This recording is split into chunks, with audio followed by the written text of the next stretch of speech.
അവനും ഈ ലോകത്തൊരു പെണ്ണ് കാണുമല്ലോ. അവള് ബാക്കിയുള്ളവളാണെങ്കിൽ ഉണ്ണി തിരിച്ചു വരും. തിരിച്ചു വരും മാഷേ.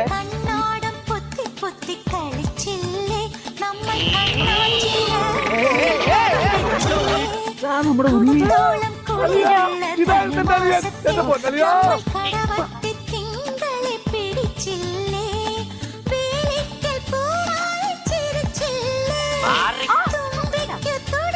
ഹലോ, ഈ പട എന്റെ പട.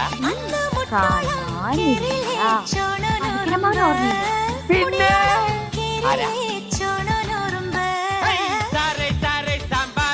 സാറിന്റെ വീട്ടിലെ കല്യാണം, കാക്ക വിളമ്പും ഉപ്പേരി, പൂച്ച വിളമ്പും പുളിശ്ശേരി. എന്നെ അമ്മയൊക്കെ ബഹുമാനിക്കണം. ചികർപ്പൊന്നും ചോദിക്കരുത്. അത് തെറ്റാ. തെറ്റാ? എന്നാ വീട് മതി. അമ്മേടാ. അമ്മൂടമ്മ, അമ്മൂമ്മ കണ്ടോ, അവൻ എന്നെ ഓർത്തല്ലോ. ആരത്?